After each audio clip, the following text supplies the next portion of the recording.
성도님들 안녕하십니까? 오늘 함께 묵상할 말씀은 여호수아 18장입니다. 여호수아 18장은 여호수아 13장부터 시작되는 분배에 연속되는 기록입니다. 지금까지 대표적인 지파인 유다 지파와 요셉 자손의 기업과 그 지경을 소개한 여호수아는 이제 18장에서 나머지 7지파에게 땅이 분배되는 과정을 기록하고 있습니다.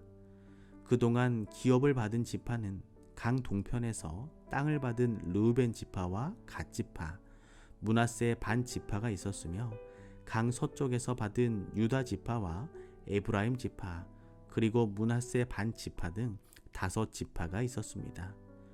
여호수아 18장의 전반부는 7지파에게 기업을 분배하기 위하여 지도를 작성하는 장면이고, 후반부는 베냐민 지파의 기업에 대한 설명입니다. 여호수아 18장 1절입니다.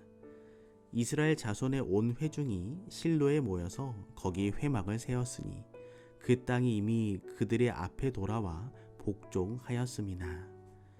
이스라엘은 지금까지 여리고 근방의 길갈에 진영을 설치하고 가나안 정복을 수행하였습니다.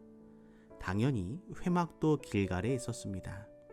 그러나 이제 가나안 정복이 어느 정도 완료되고 5지파에게 기업이 분배되자 회막에 있는 이스라엘의 본부를 가나안 땅의 중심지로 옮길 필요가 생겼습니다. 실로는 예루살렘에서 북쪽으로 30km 정도 떨어진 곳으로 에브라임 지파에 속한 성읍이며 가나안의 중심지였습니다. 실로가 이스라엘의 정치, 종교의 중심지로 적합한 이유로는 다음 3가지를 들 수 있습니다. 첫째로는 가나안의 중앙에 위치했다는 점이고, 둘째로는 안전하고 격리되어 있다는 점이고, 셋째로는 여호수아가 속한 에브라임 지파 안에 있다는 점이었습니다. 여호수아가 실로에 회막을 세우므로 실로는 이때부터 사무엘 시대에 이르기까지 약 300년 동안 이스라엘의 중심지가 되었습니다. 그리고 다윗 시대에 성소는 예루살렘으로 옮겨지게 되었습니다. 지금 우리는 예전 시대처럼 먼 거리를 여행해서 성소를 찾아가거나 제물을 드릴 필요는 없습니다.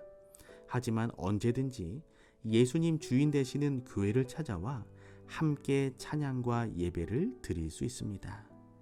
마지막 시대, 마지막 백성들로서 다시 한번 우리의 마음을 교회로 향하고 교회로 발걸음을 옮기는 신앙이 되기를 소망합니다. 여호수아 18장 2절에서 3절입니다. 이스라엘 자손 중에 그 기업의 분배를 얻지 못한 자가 오히려 7지파라. 여호수아가 이스라엘 자손에게 이르되 너희가 너희 열조의 하나님 여호와께서 너희에게 주신 땅을 치하러 가기를 어느 때까지 지체하겠느냐. 지금까지 르우벤, 갓, 유다, 에브라임, 므낫세 지파가 기업을 분배받았고, 베냐민, 시므온, 스불론, 이사갈, 납달리, 아셀, 단 지파가 아직도 기업을 분배받지 못했습니다. 그들이 그때까지 기업을 확정하지 못하고 지체한 1차적인 책임은 그들에게 있었습니다. 그래서 여호수아가 그들이 지체하는 것을 책망했던 것입니다. 그들이 기업 분배에 소극적이었던 이유는 첫째로 그들은 현실에 만족하고 고생에 따르는 전쟁과 모험을 원치 않았습니다. 이스라엘은 가나안 정복으로 어느 정도 풍족한 생활을 하고 있었습니다. 그들이 가야 할 땅에는 강력한 가나안 족속들이 버티고 있었으므로 가기를 주저했던 것입니다. 둘째로는 가나안의 중심부와 요지를 유다 지파와 요셉 지파가 이미 차지했기 때문에 그들이 가야 할 변두리 땅에 불만이 있었을 것입니다. 그러나 여호수아의 강력한 영적 지도로 특별한 문제 없이 기업의 분배는 진행되었습니다. 우리는 하나님의 명령대로 이 땅에 안주하거나 만족하지 말고 영원한 기업을 소유할 수 있도록 노력해야 합니다. 그러나 자주 우리는 일곱 지파처럼 세상의 풍족함에 만족하여 우리의 영원한 하늘 기업을 추구하려는 간절한 마음이 없을 수 있습니다. 오늘날 디모데전서 6장 12절은 이야기합니다. 믿음의 선한 싸움을 싸우라. 영생을 취하라.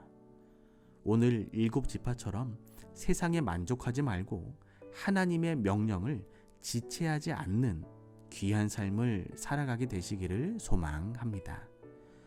여호수아 18장 4절입니다.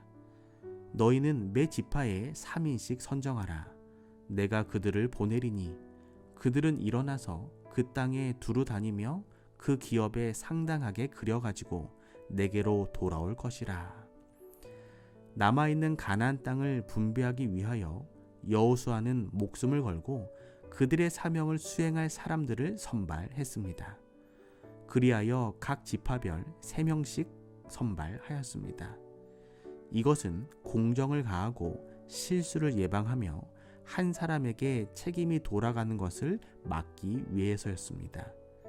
이 사람들은 성읍들의 이름과 규모, 그리고 농사와 축산을 위한 여러 가지 지역의 효용성, 땅의 비옥함과 척박함 등 여러 것들을 기록하여 땅이 공평하게 나누어질 수 있도록 평가 자료를 마련해야 했습니다.